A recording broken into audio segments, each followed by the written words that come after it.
Welcome to this explainer. Have you ever noticed that the world's most successful global traders, they don't actually try to fight the financial system. Instead, they find the absolute perfect environment to scale and they align right with it. They seek out these optimal hubs to manage complex risks and protect their assets. So today, we are going to look at the architecture of global success and demystify the completely misunderstood world of international financial jurisdictions. Okay, let's dive into this. We often obsess over product market fit, brilliant marketing, or, aggressive sales tactics. But honestly, none of that matters if your corporate structure is basically a leaky bucket. Modern international financial jurisdictions provide the critical infrastructure for holding companies, robust risk management, and legitimate sustainable business growth. They're the scaffolding that allows a really great product to become a true global empire. Here is our architectural blueprint for today. We'll cover the global foundation, compare traditional versus modern hubs, spotlight the UAE and Malaysia, design a dual-layer structure, review the 6 crucial pillars, and finally, look at practical execution. Starting with Section 1, the Global Finance Foundation, building the bedrock. Before we build anything, we really have to clear the site and address the biggest misconception out there. Is it illegal to operate through an international financial jurisdiction? Mainstream headlines might totally make you think so, but the emphatic answer is no. Reputable operators aren't hiding it all. They use these hubs for legitimate tax efficiency, crystal clear regulatory environments, and structural privacy that exists entirely within legal bounds. It's all about reducing operational friction, not tax evasion.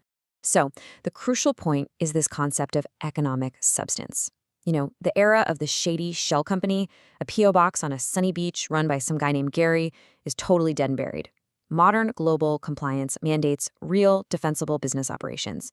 If you set up in a jurisdiction today, you need real physical office space, actual local staff, and board-level decisions happening right there in that country. You essentially have to prove that your business exists there in a truly meaningful way. Moving on to Section 2, traditional versus modern hubs, which is really about choosing your materials. Think of this exactly like choosing the materials for your global business architecture. You have 2 main categories available, and they cater to very different needs.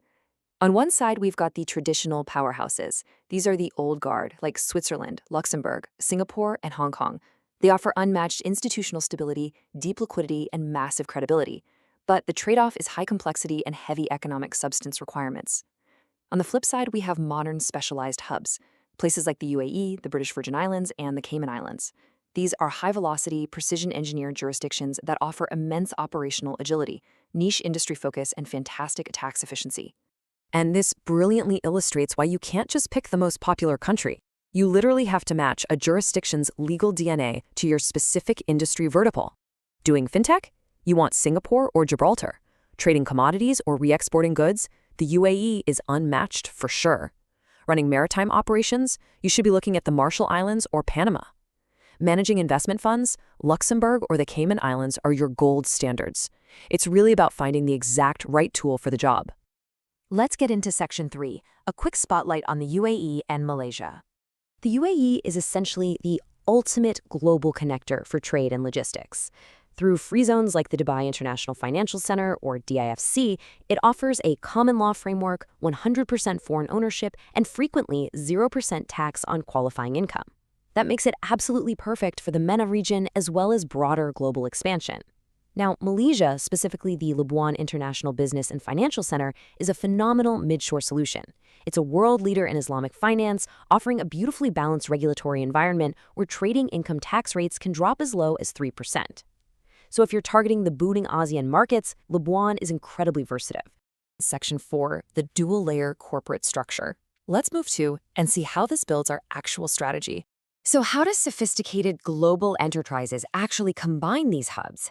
Well, they use a bifurcated strategy, creating 2 distinct layers. Up at the top, you have the holding layer.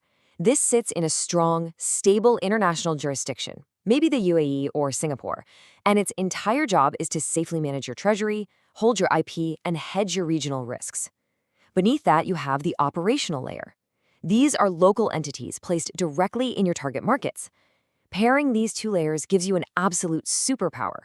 You effectively insulate your overarching business from local geopolitical or economic volatility, while keeping your operational boots on the ground right next to your clients and supply chains.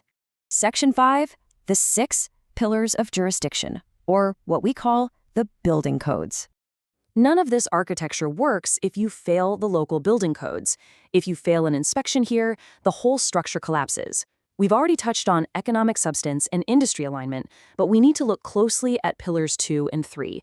Your chosen jurisdiction absolutely must adhere to global standards set by the FATF, that's the Financial Action Task Force. It needs strong anti-money laundering frameworks. Furthermore, it has to have a robust strategic tax network, specifically DTAs, or double taxation avoidance agreements. Failing to adhere to FATF standards can literally get you locked out of the global banking system, and lacking a strong DTAA network, that means your income gets taxed multiple times across borders, which severely damages your cash flow. Finally, Section 6, practical steps for execution. Moving in. Here's the concrete path forward that we found in the research. First, assess your specific goals. Are you looking for IP protection or maybe supply chain efficiency? Second, do relentless due diligence on the costs and the rules. Third, and this is a huge recurring theme across all the data, secure professional support. It is incredibly important to engage qualified international tax advisors and legal counsel because, honestly, jurisdictional regulations are highly dynamic. What works today might not work tomorrow. Fourth, invest the capital to build genuine substance, real offices, real people. And finally, constantly monitor those evolving regulatory changes. Now, what's really interesting about this slide is the execution side of things.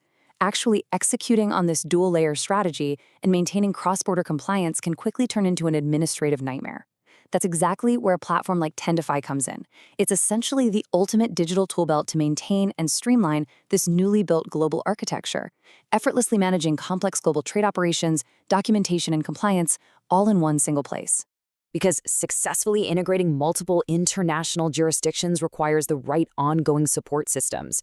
You don't just build a massive skyscraper and then fire the maintenance crew, right? You need practical resources, market intelligence, and compliance tools that actually match the sophistication of your corporate structure. So if you're seriously looking at optimizing your global footprint, you should definitely check out the resources available over at tendify.net. Modern financial hubs are no longer these shadows to hide in. They are strategic high ground meant for building smarter, completely compliant, and extraordinarily efficient operations. The rules have changed, and the businesses that embrace economic substance and operational clarity are going to be the ones that absolutely dominate the next century of commerce. So, I'll leave you with this.